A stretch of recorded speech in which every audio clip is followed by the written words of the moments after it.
Okay, we're going to get started and we'll see if anybody else joins us along the way. Welcome to everyone that's here. Last week, unfortunately, I forgot to hit the record button, so it did not get recorded.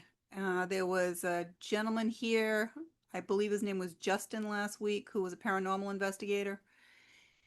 He was just starting out, and we had a little bit of a chat about protecting himself properly when he does those types of things. Kava or Monkey 14, are either one of you paranormal investigators? You can unmute yourself. This is Kava. This is Donna. No, I'm not. Oh, okay. No. Okay.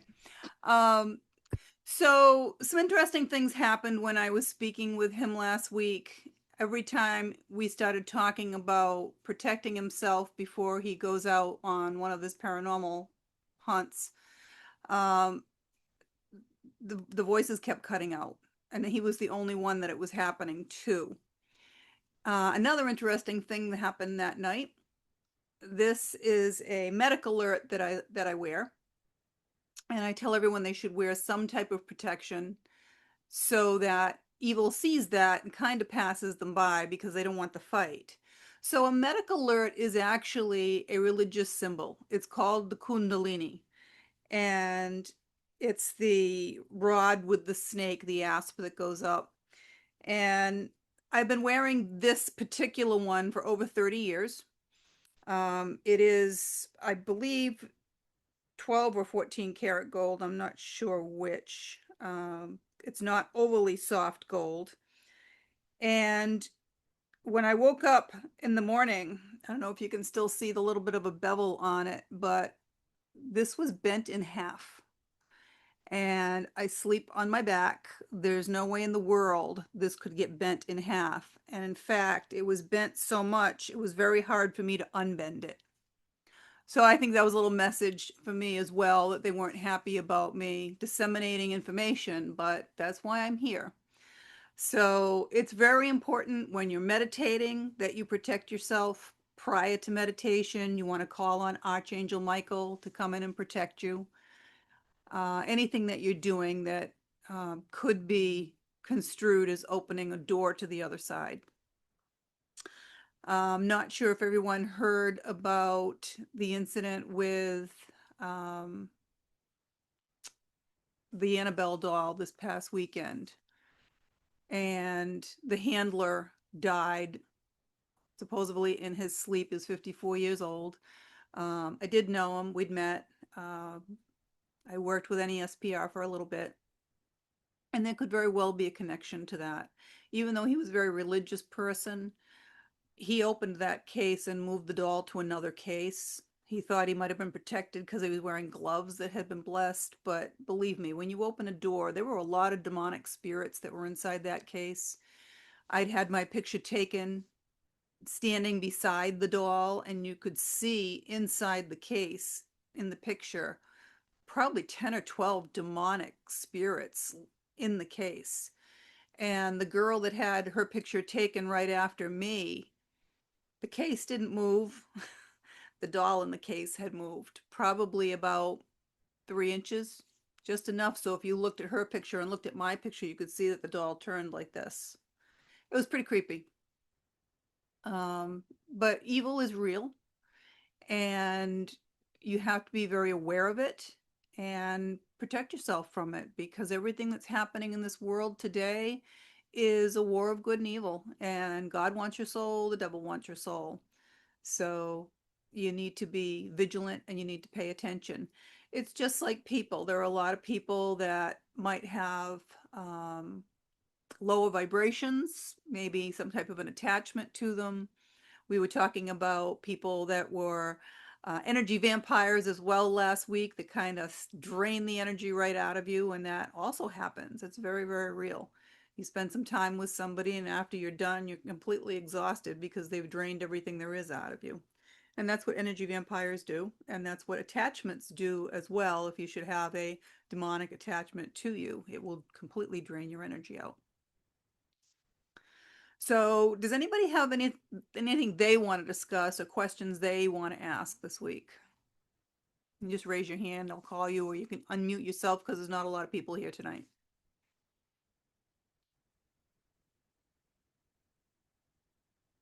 Nobody, huh? Okay. Then I was going to talk about reincarnation. Hi, June. It's Christine. Hi. Yep. I I guess according along those lines of reincarnation, I have a question. Um, what does it mean when you have an experience when you're with somebody that you've never met before, but you feel like you've known them and they seem very familiar to you, especially somebody who's passed on? It almost seems like that person in that moment is there with you when you're with a perfect stranger. I don't know if that question makes sense or not. What do you mean about somebody that's passed on?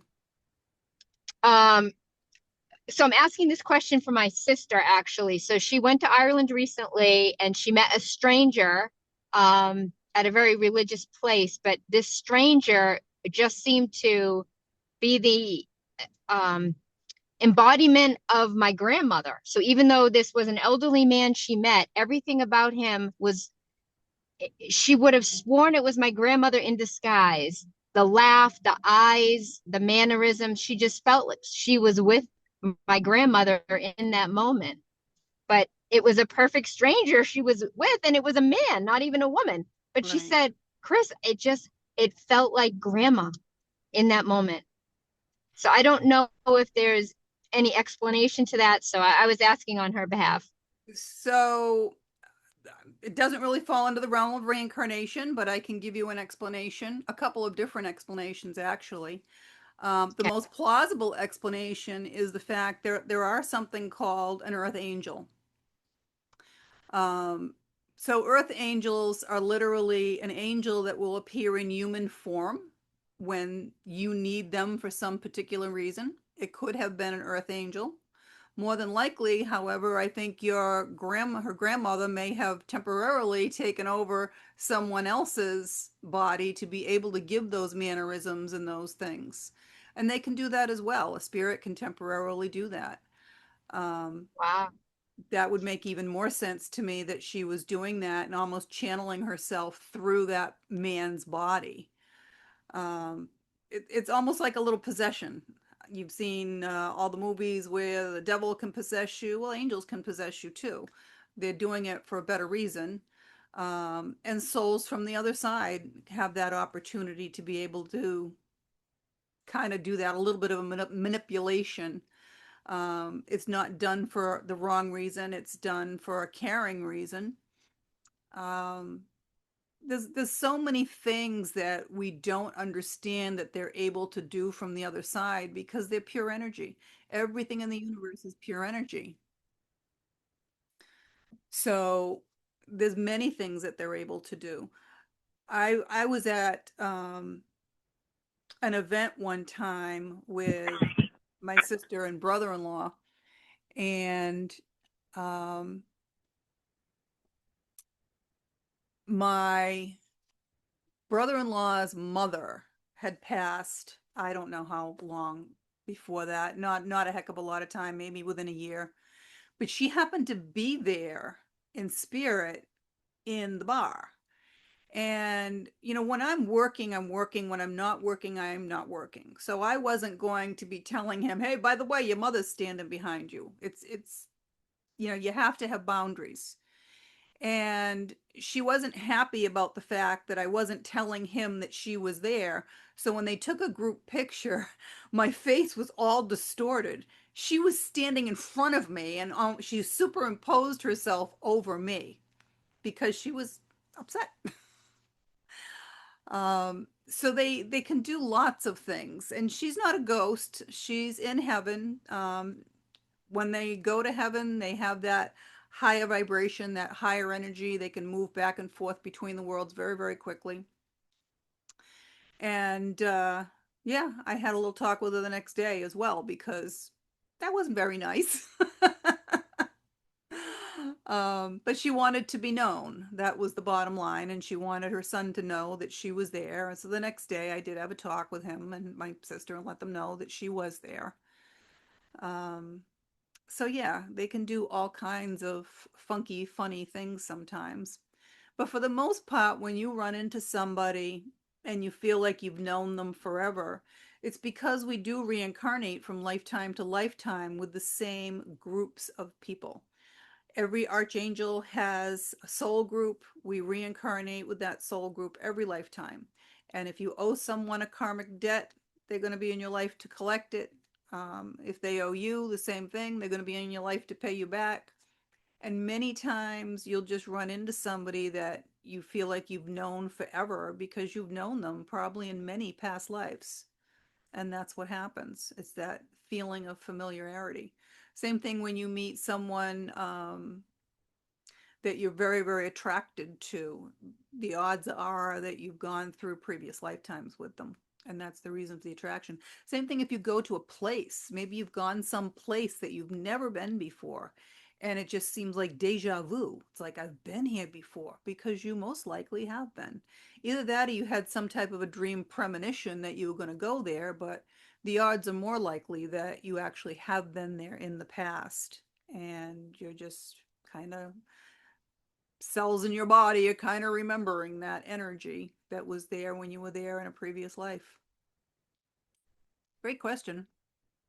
Hopefully I answered it so that you understand it.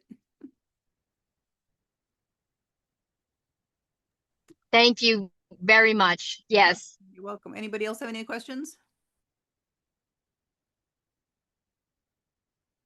I don't know. Who was the 419 number that came in?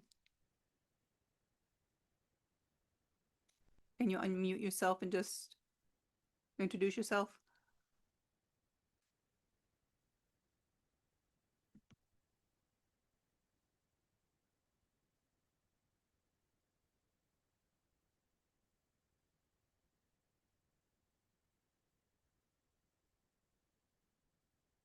No, I guess they're still coming in. The camera just turned on. Hello, can you hear me? Hello? Oh, yep, gotcha. Hi, who is this? This is Patricia. Hi, Patricia. How are you?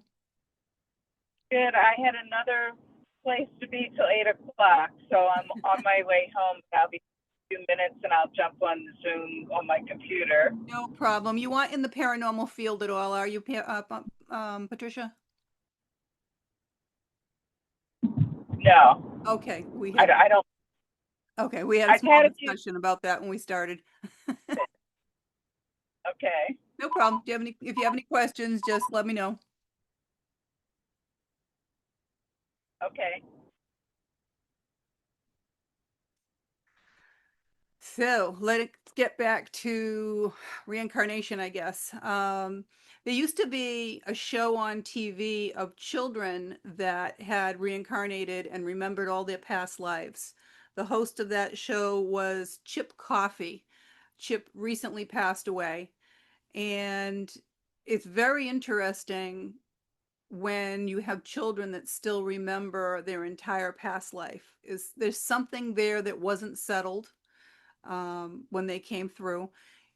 From my experience, we don't reincarnate for about 350 to 400 years. That is the average of most souls. There are exceptions to every rule, and these young children that are coming through and remembering their past lives, and they were only within the last 100 years, they're out of the norm, and they came through earlier for a reason, unfinished business, something they needed to do. They don't usually come back that fast. There was a little girl that I was working with her brother, and he asked me to bring her through. She was a murder victim. She had died when she was 10 years old, and it had probably been about 10 years since she passed, which is no time at all. And I wasn't able to bring her through. And her family came through from the other side to let us know that she had already reincarnated almost immediately when she had been murdered, which again, like I said, is unusual. So she was here on this plane in another body with her soul. Time is very different for us and for them as well. It's about 3.5 to 4 years of our time for 1 year of time on the other side. So, we're dragging things out here, but it's going by very quickly on the other side. It's just like a blink of an eye. And it takes them a long time on the other side to really change. You know, when you pass away, you don't suddenly turn into someone completely different. You're the same person here and you're the same person there. You just don't have a body. But a lot of people pass and they have a lot of difficulties in this life, and they don't want to repeat the same ways next time they come back to learn those same lessons. So they want to figure out why they were doing the things that they were doing. We come through and reincarnate for lots of different reasons. One of the reasons we come through is for a little mini vacation, because when you're on the other side for 350 to 400 years and you don't have a body, it's nice to be able to come back and have a body and do the things that you want to do. You can't taste, you can't touch. There's lots of things you can't do on the other side, and you live vicariously through the people that are here. So I had a sister that passed probably about 20 years ago now, and I was her legal guardian for the better part of her life. She passed at the age of, I want to say around 40 or 45, somewhere, maybe 40.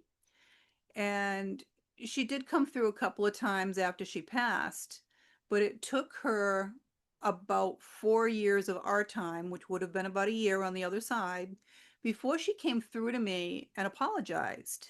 She was very mean to me when she was here because she didn't like being under guardianship, and she had mental illness when she was here. And she came through to apologize and said that basically the reason that she was like that was because she was unhappy and she was jealous, and she loved me and knew that I was doing things for her highest and best, and that she had gotten herself help on the other side. So I had to ask, who are you getting your help from? And it's one of the jobs of the ascended masters on the other side. So ascended masters are teachers on the other side. They're the highest of teachers, and the ascended masters do not come back through and reincarnate again. There are exceptions to everything. Like I said, Jesus is an ascended master, and he did come back through. Now, ascended masters always walked the earth. They were always human. Um, they don't have, I'm sorry, they weren't always human, because uh, you have the Buddhist religion where you had souls that were in animals. There was Ganesh was an elephant, but understand that we can reincarnate as humans, as animals as well. So I'm sure at some point in time, Ganesh was also a human being prior to reincarnating into an elephant. But they're all ascended masters on the other side, and they are the highest teachers, and those are the ones that you go to on the other side for counsel if you need help. And we can ask for them here as well, just like, people pray to Jesus, they'll see Jesus, Jesus comes through, he helps them. um, Mother Teresa, there's a Mother Teresa from the 1800s, I'm not sure, or 18th century, I'm sorry, 1700s. I'm not sure if people are aware of that. And there's a wonderful book that she wrote called The Crystal Palace, which explains a lot about heaven and how it's made, how it's broken up, things like that. Um, and I did read that book because I was drawn to it. It was very interesting. And the way they described heaven to me is like a layer cake, where you go to the layer based on your belief system and how advanced your soul is. And when I see heaven, it looks like it's all white, shades of white and crystal. And the name of the book is The Crystal Palace. So I thought it was an interesting parallel. I also had a friend that passed away, and he'd actually taken his own life. And the first time he had come through to me was horrible, because he was still in grief and crying and shame that he put his parents through everything. And the next time that he came through to me, I had actually gone to visit his gravesite because I'd never seen it. I missed his funeral, and I happened to be in the area, and his gravesite was open. And I had to go back in the office and ask, why is his gravesite open? And they're like, oh, his parents just died. I didn't ask the circumstances. But he came back through to me and he was happy, and his parents, you know, he had made amends with his parents. He was able to get rid of that grief, and they were carrying the same grief here. And he had gotten counseling, he said, with the Ascended Masters. And they have to do that prior to being able to reincarnate again, because that's never written into your life lessons and your soul plan. We all write our soul plan before we come here, but taking your own life is never an acceptable out for that soul plan. So when that happens, the angels have to scurry and have to fix all the connections you were supposed to make in this lifetime. So before you're allowed to make a plan to reincarnate again, you have to get to the root of that problem with the Ascended Masters and do basically counseling so that you don't do that a second time. Anybody have any questions here while I'm rambling on?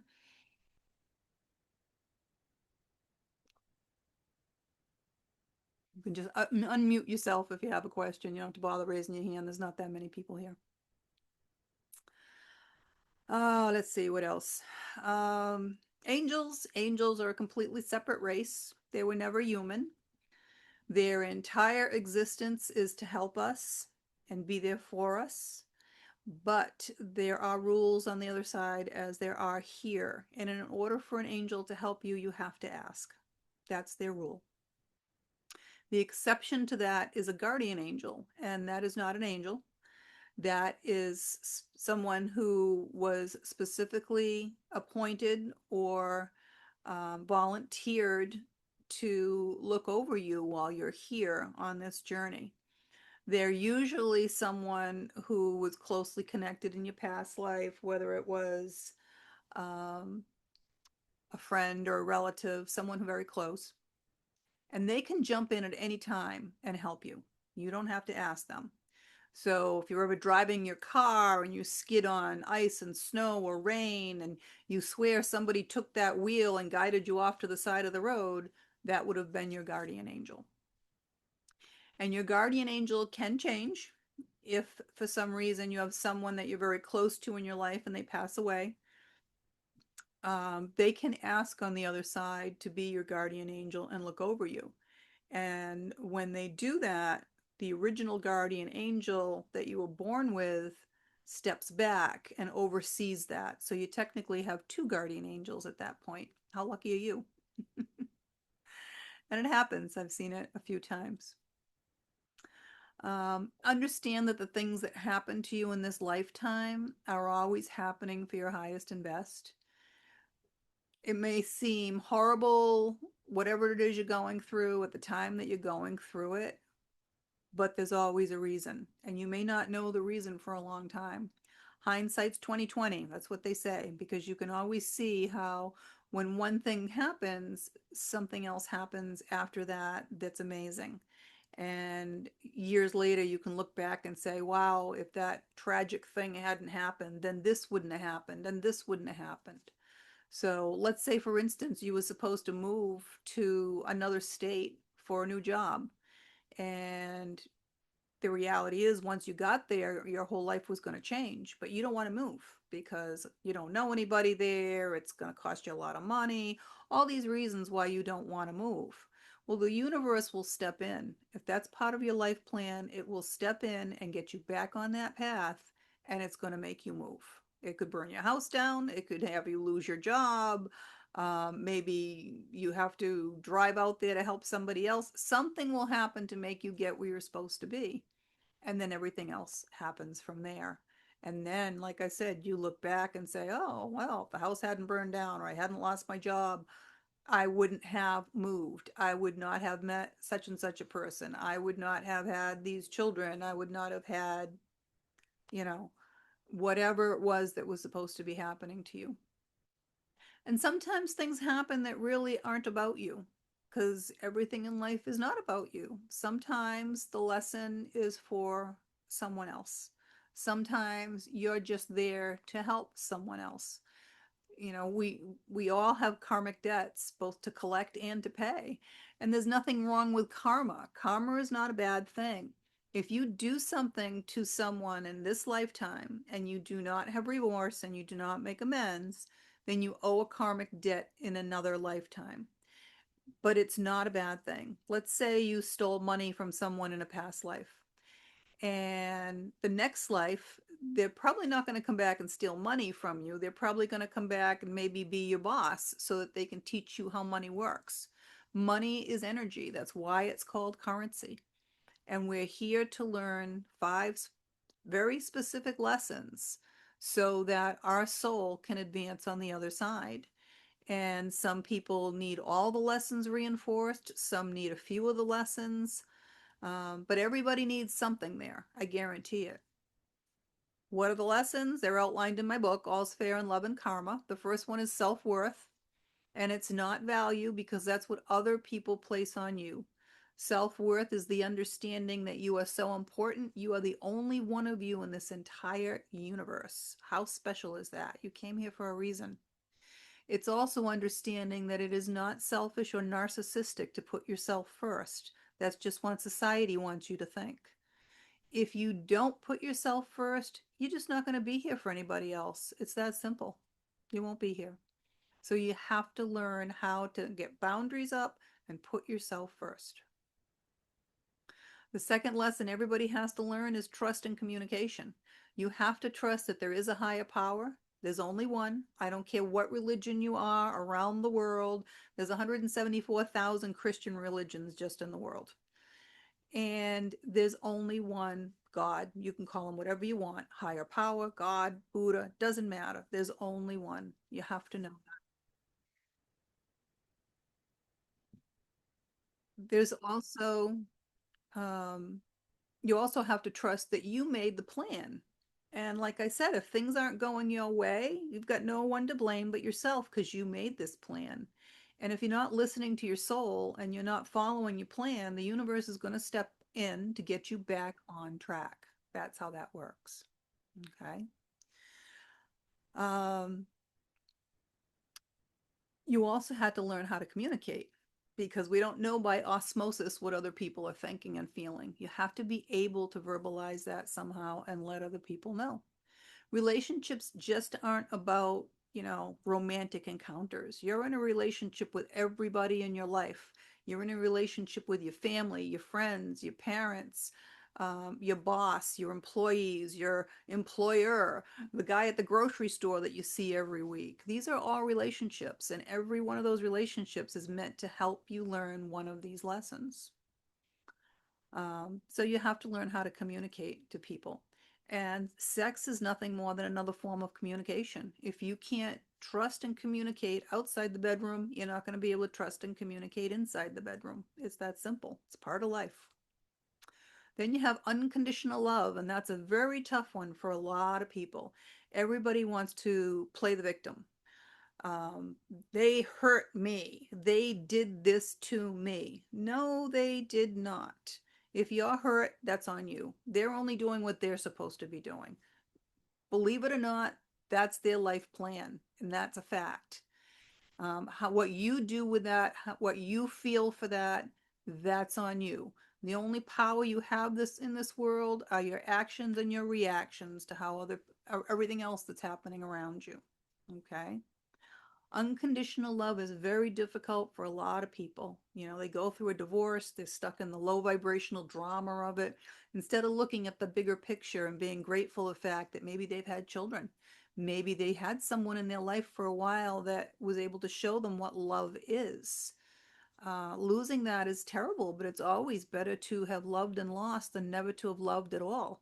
I've actually met people that have never loved anyone in their life. They've never been in a relationship that was romantic. They didn't love their parents. They didn't feel loved from their parents. It's a horrible thing. People need to learn how to be more grateful for the things that they have in their life.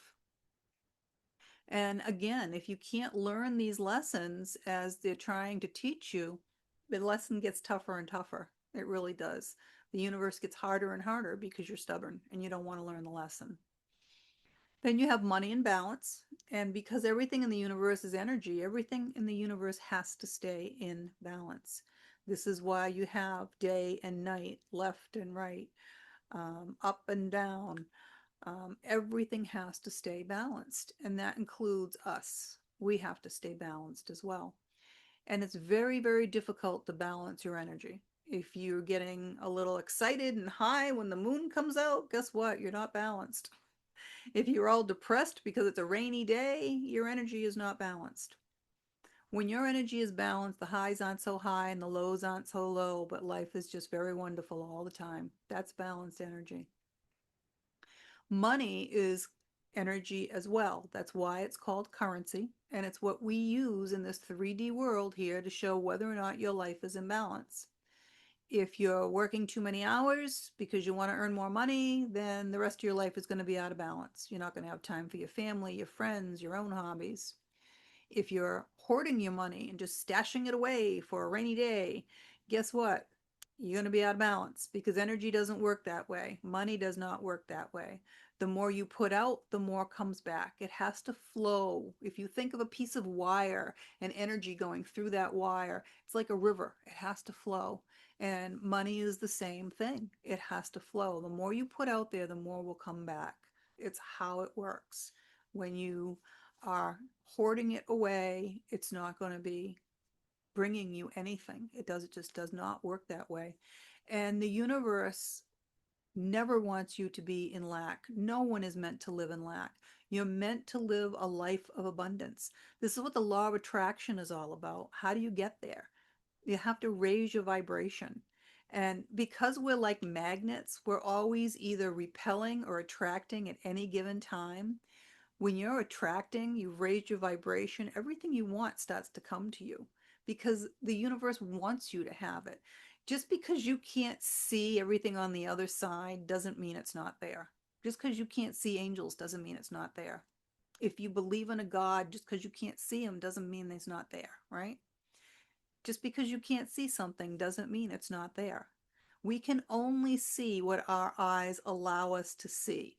And that is based on the shape of your eye and the way light refracts off of the object. If you want to wear night vision goggles and walk outside, guess what? You're going to see lots of things that you don't see during the day or at night with your own eyes. Animals see differently. Colors don't really exist. The only reason we see colors is because the light refracts off it. Our eyeballs pick it up that way. There are a lot of people in this world that are colorblind and don't see colors. They don't really exist. Now we've gone down another rabbit hole. And the last lesson that everybody has to learn is patience. And that's very difficult for people, especially nowadays. We live in a world of instant gratification. Everybody wants everything yesterday, and it doesn't work that way. Everything comes to you in the time that it's supposed to, based on the plan that you made for your life. If things came out of sequence, your life would be just jumbled all over the place. You know, if you were 10 years old and somebody's dropping babies on your doorstep, that's just totally out of the sync of what your life is supposed to be. So instead of constantly wanting something that is not in your life at this time and being upset that it's not there, know that because you want it, the universe knows that, and it will come and you will get it at the time that you're supposed to. Say you wanted to own your own home, and you've always wanted to own your own home since like you were 12 years old. Well, you didn't get one at 13, you didn't get one at 14, nobody willed you a house when you were 16, right? And you've worked your whole life, and maybe you still don't own your own home, but you want to. At some point in time, you will own your own home because the universe hears you and will bring you what you want. Just keep in mind that you have to make the first step. You know, I hear people all the time telling me, oh, I can't meet anybody. You know, I'm looking for this 6'4" guy, eyes of blue, you know, and they never go out. They stay at home on their couch all the time. Well, it's not going to be the UPS guy that comes to your door. You know, he's probably married. You have to make the first effort, and the universe will bring it to you. You know, whether it's going out to work or whether it's going out to the grocery store or just paying attention to your surroundings and where you're at, the universe will bring you what you're looking for. It's just not necessarily in the time that you think it should be there. That's the only difference. Any questions out there on anything yet? Or anything else?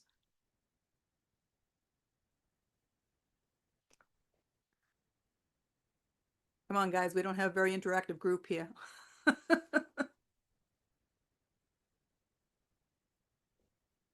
Any topics anybody wants to discuss? Patricia?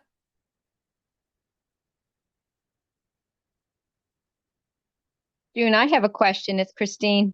Sure. Okay, you were talking about the 5 lessons and the first one being self-worth. And that's something that I clearly am getting a repeated lesson on. I thought I learned it through the universe giving me a really significant wake-up call, but apparently I did not learn that lesson because I've recently had another wake-up call, and it's put me right back in the same frame of mind, and I'm learning it again because apparently I didn't get it right the first time. So, do you have any suggestions of how I can be more open to really internalizing what I'm supposed to learn here? So, we're human, right? Yes. We're souls inside a human body having a human experience here. And, everything that we do is meant to challenge us. That's the reason that it happens. It's meant to teach us and challenge us. This is how we grow. We don't grow in comfortable situations. We only grow when things get uncomfortable. That's how we change and we grow. And many times, life is not linear. Life doesn't just always keep going forward. Life is like a cha-cha. You go 2 steps forward, 1 step back, 2 steps forward, 1 step back. And this is what happens.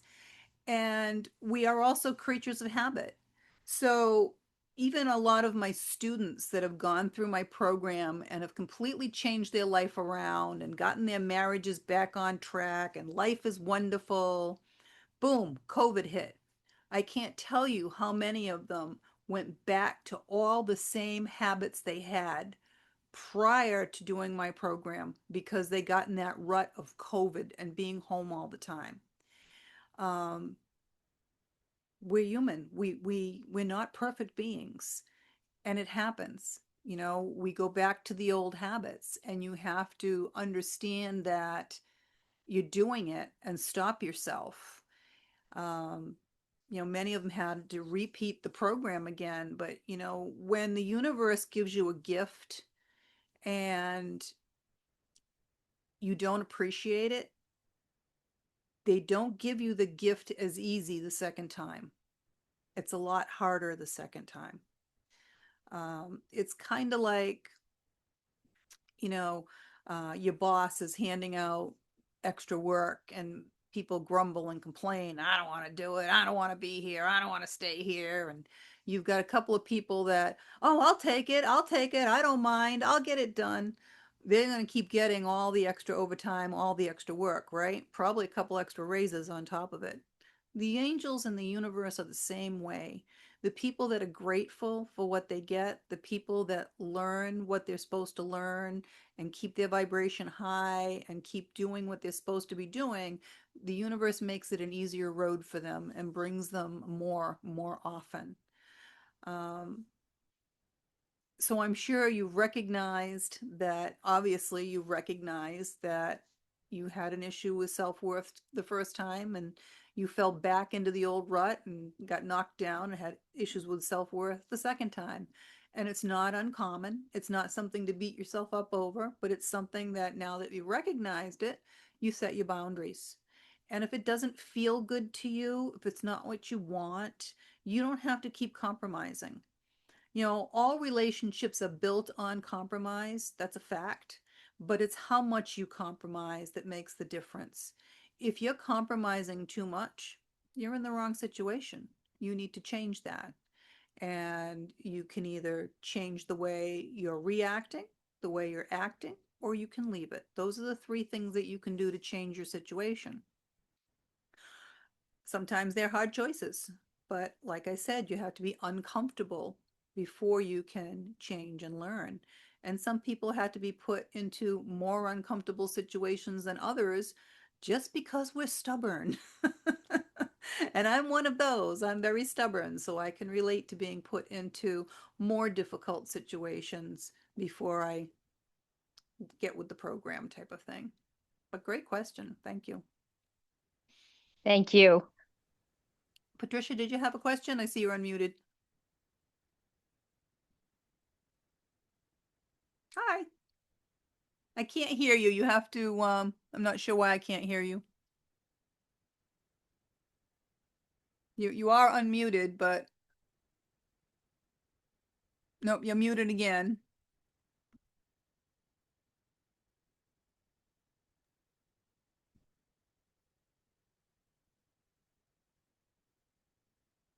Yeah, you're unmuted. I don't know why I can't hear you. Maybe your volume's all the way down. Or your speaker could be turned off. I don't know.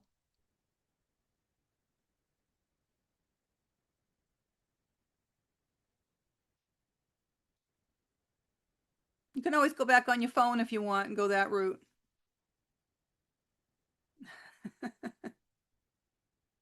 Can let you back in.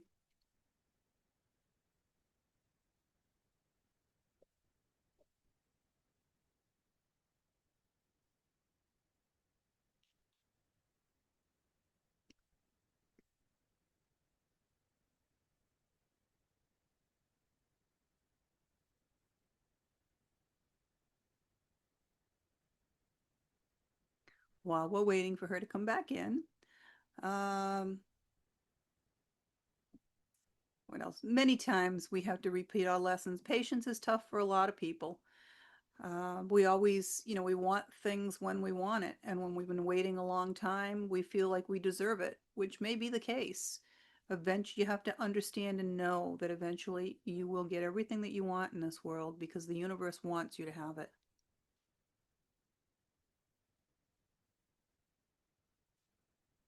And one of the biggest things about energy is you have to learn how to raise your vibration. And the fastest way to do that is actually through meditation. And the reason for that is that your soul is way too big for this body. Patricia, I don't have you signing in on your phone yet. It's not requesting. You'd have to sign back in on Zoom on your phone, I think.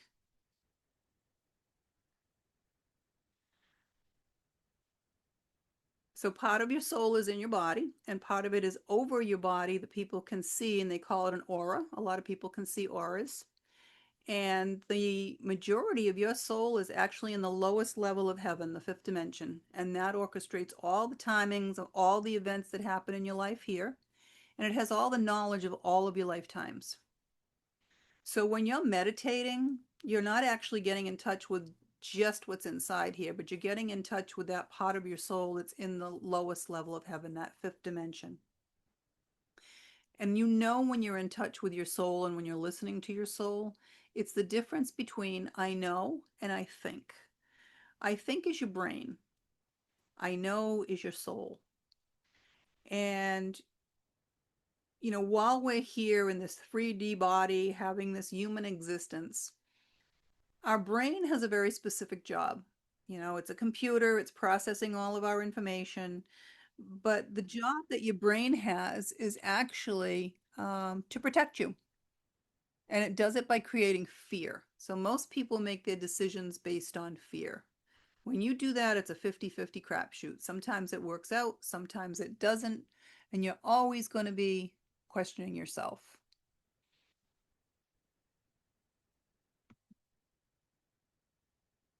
When you make your decision from your soul, you know it's the right decision every single solitary time.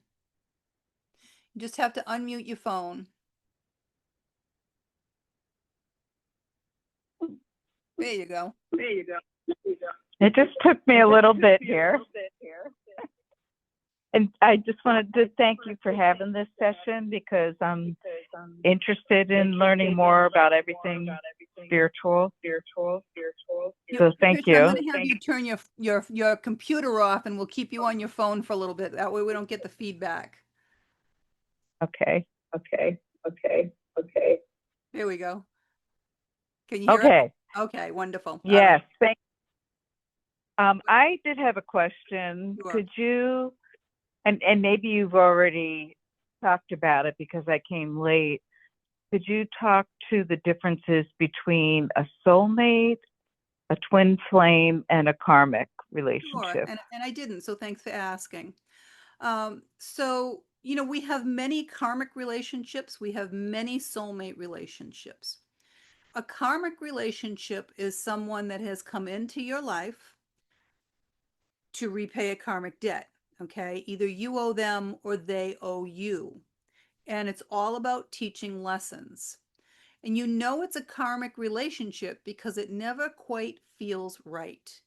There's always something off. You can't figure it out. You're like looking for the red flags or waiting for them to pull something on you or the other shoe to drop. There's always something wrong with it. It just isn't quite right.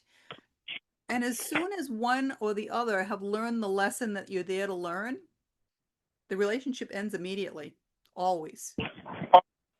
Okay, it's like you wake up one morning and you're like, why do I even have this person in my life? I don't want them here. I don't want to be around them, that type of thing. That is a karmic relationship, just there to pay a debt. And it doesn't have a time frame. I mean, some people are slow to learn the lesson and it could last 20 years. I had a karmic relationship that lasted me 20 years before finally I learned the lesson. And the lesson was mine to learn because the other person did not learn theirs. The lesson was mine to learn. And then you have lots of soulmates in your life. And a soulmate relationship is the same thing. It's going to teach you a karmic lesson or teach them a karmic lesson, but it's there to afford you some love and affection during that time that you're together, okay? And a soulmate doesn't have to be romantic either. It could be a family member. It could be an animal. You could have a soulmate relationship with your dog. And soulmate relationships don't have to end once that lesson is learned. Okay, you can stay together and learn more lessons if you choose. It depends on what you wrote into your life path. Unlike a karmic relationship that has to end immediately, a soulmate relationship can last you your whole lifetime. You might have a best friend who you feel like they're your soulmate. You could have a child that you feel like they're your soulmate. It can be anybody. And then there's twin flame relationships. Now, twin flame relationships are extremely rare. There is a lot of hubbub about them because of all the movies, The Notebook, all that. But a twin flame is literally one soul that's split and reincarnated into two separate bodies. And every lifetime, if they choose to come together, will come through in two separate bodies. Sometimes they don't come through together. Sometimes one will stay here and one will stay in heaven. But if they choose to come through together, twin flames are one soul, two bodies. And at some predetermined time in your life, you will meet that person. They are always very sexual, very passionate, very short. They last from a few weeks to a few months, and then it's like you've been ghosted. They disappear. Now, when you meet your twin flame, both lives are thrown into upheaval. Okay, you are literally everything in your life just tears apart, and you are put on the path that you're supposed to be on in this lifetime. Now, when you meet this person, it's going to be a recognition that's beyond belief because you are actually meeting the other half of your own soul.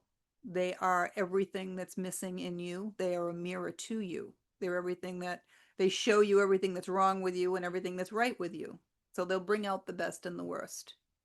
Now, there's lots of specific things about twin flames, other than being very passionate, very sexual, very short. Twin flames will never do anything to hurt the other one. If they're verbally abusive, physically abusive, this is certainly not a twin flame. They would never do anything to harm the other side of themselves. If you both have the opportunity to get on the path that you're supposed to be on and learn all 5 lessons that your soul needs to learn, you'll have the opportunity to reconnect in this lifetime. Most don't. And twin flames are here for a higher purpose and a higher calling. They're older souls. they, it's a harder path for them. It really is. So most of them never get back together in this lifetime. They have to wait till they get to the other side again. And most people that have been in a twin flame relationship, only one person recognizes the connection right off the bat. The other person will feel drawn. There's always, they call it the runner and the chaser, because one person recognizes the relation, they recognize the connection, the soul connection, and the other person is afraid of it because they're living in fear. They're living in their head, not in their soul. That's the difference. And the energy has to be balanced between both of them for them to ever get back together again. Now, because you are the same soul, when one person balances their energy, the other person automatically, their energy will be balanced. They don't have to be, they can be a world away from each other, but their energy will balance. So if they're able to get on their path in life that they're supposed to be on and learn their lessons, they'll have the opportunity to reconnect again in this lifetime. I hope that answered your question. Wow.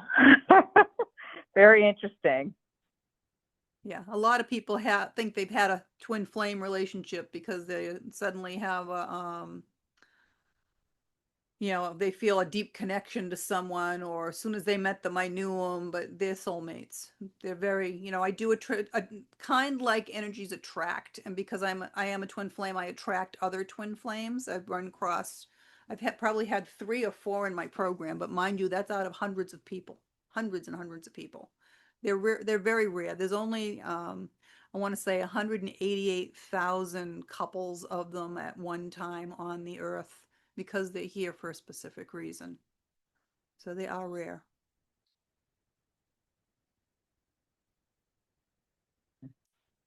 Any other questions? Now that we open Thank that you. can of worms. You're welcome. Yeah, we have lots of karmic relationships though, and lots of soulmate relationships, and they're all here to help you. They help you to learn unconditional love. They help you to learn patience. They help you to learn the value of, money and balance.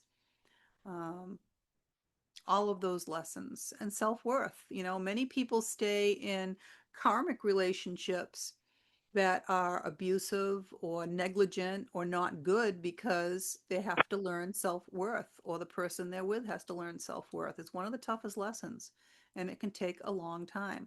And when you don't have boundaries up and you're letting people use and abuse you in any form there is, then that's a lack of self-worth. Okay, does anybody else have any other questions? Because we're just about coming up on 9 o'clock now. Lots of quiet people tonight. Does anybody have a topic that they'd like me to discuss next Thursday night? Anything near and dear to your heart? Aliens, UFOs, Bigfoot? Nothing in particular, huh?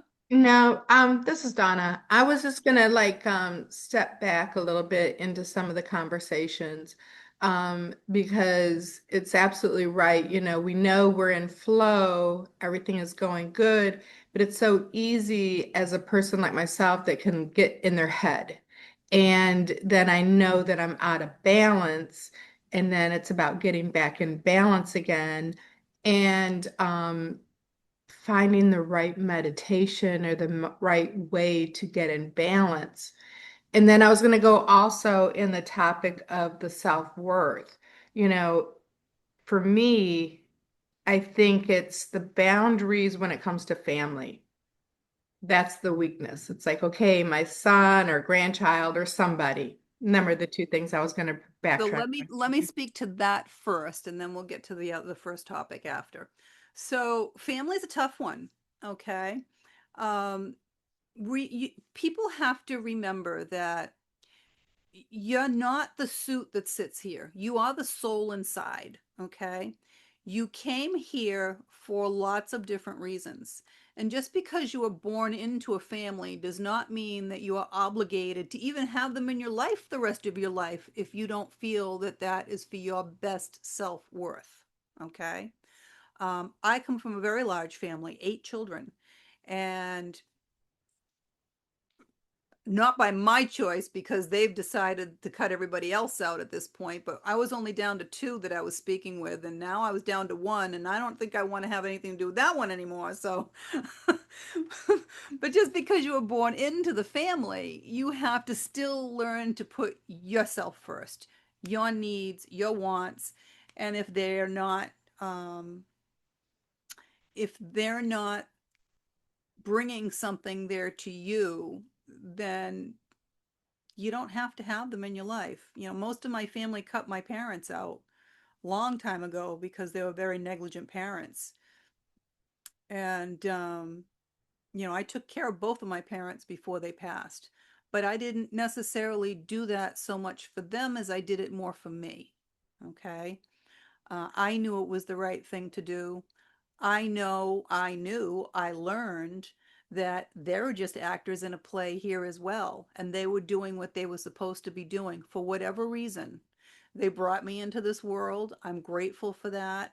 I would hope that my children would take care of me in my old age. And I wanted to set that example. But that was my choice. And I didn't, you know, they could have stayed in a nursing home. Nobody else would have taken care of them but me at this point, other than a nursing home, but somebody would have. But I did that for me. They didn't ask me to say, hey, June, can you take care of us? I did that for me. And that's the choice that you have to make for yourself. Are you doing it for you, or are you doing it for somebody else? Are you doing it for the wrong reason? Now we have children. Children teach us unconditional love, right? And again, it's a tough balance because they're not going to learn their lessons if we're doing it all for them. It's that simple. And we delay their lessons when we do things for them. You can't learn their lessons for them. That's the reality. Doesn't matter who it is. You can't learn their lessons for them. They have to learn it on their own. And the easier you make it for them, the longer it takes them to learn it. So it's a balance, and it gets right back to that balance again. Balancing, and what we're balancing here is our soul and knowing that we're only an actor in a play, right? And being the actor in the play, learning our own lessons, enjoying the time that we have here with everyone.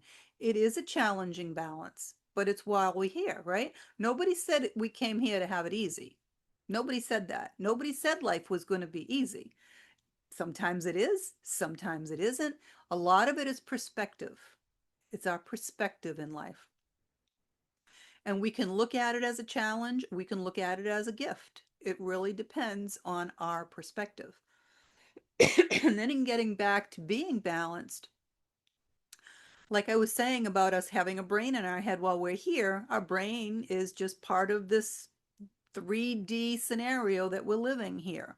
It's there to process your information, and it's there to protect you. How does your brain protect you? It creates fear. Oh, I'm afraid if I don't give him the money, something's gonna happen. Oh, I'm afraid if I don't do this, something's gonna happen. That's all fear.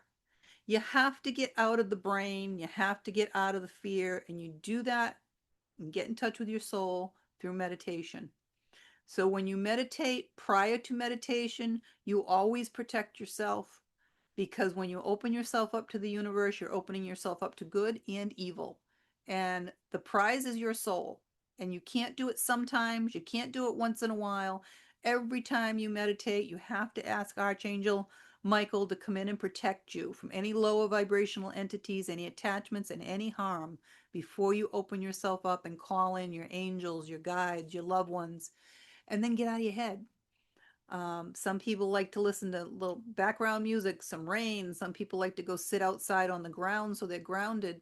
I just listen to, meditation music that's quietly played, but I always make sure what I'm listening to is of the higher vibration. I go 900 megahertz and higher, because everything else that you're listening to is low vibrational music. And when you're meditating, you want to raise your vibration so you can connect to that part of your soul that's in heaven. That is what you're trying to do. And then you'll start getting answers. You'll start getting downloads. You'll start getting reassurances. Your energy will start getting balanced. Everybody's walked into a birthday party and they've felt that, hey, right? That high energy. And everybody's walked into a funeral and they felt that crying and that low energy. So you have to learn what energy feels like, right? And then if you've ever been in any situation where there was a demonic entity around, you had a pit in your stomach, literally, like you were going to vomit. That is what the low energy of a demonic energy will do.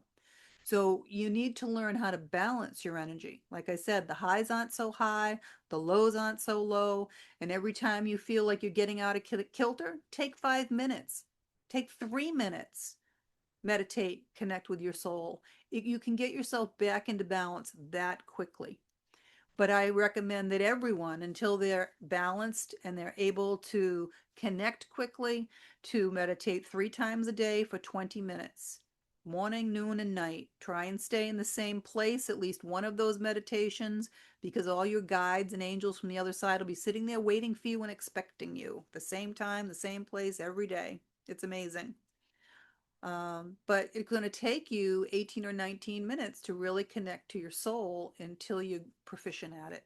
And then you'll start connecting faster and faster. And if you meditate for longer than 20 minutes and you're not used to it all, you're going to get ungrounded. And what does that mean, to be ungrounded? It means you're going to walk around like an airhead all day. I always tell the story of when I was making meatballs in my kitchen and I checked on them and they needed another 10 minutes. So I thought I'd sit down and meditate for 10 minutes, and I didn't set a timer. And lo and behold, before I opened my eyes, an hour had gone by. And I'm like, oh God, I got to get the laundry going. I ran upstairs, I got the laundry ready and brought it downstairs and spotted the oven. And I'm like, oh, I forgot to shut the oven off after I took the meatballs out. And I'm like, oh, I never took the meatballs out. I got these little burnt pieces of whatever now. But this is what happens when you're ungrounded. You're just totally out of it. Okay. So it's very important that you ground. It's very important that you do something after you come out of meditation to reground yourself, whether that is having a cup of tea, going for a walk, splashing some water in your face, something so that you're grounded again. Very, very important. Thank you so much. Oh, thank you for the question. That was wonderful.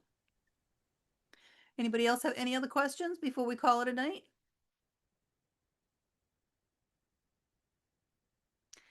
Yeah, I'm going to thank you all for coming. We're going to try and do this again next Thursday night, same time, same place. I will send out invitations again, but I'll use the same link again for next week because it's a little bit easier right now for the people that have it. And hopefully I see you all next week. And if you have a topic that you want me to discuss, you're welcome to send me a quick email or a message through Facebook, and we can discuss that topic.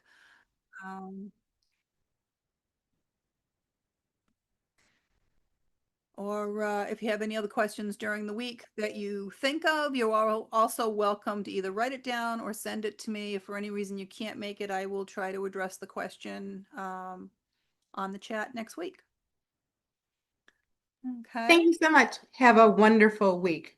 Thank you as well. You also have a wonderful week. Thank you all for coming, and hopefully I see you all again next week. Thank you so much, June. Okay. Thank you. Have a good night. You too. Bye. Bye.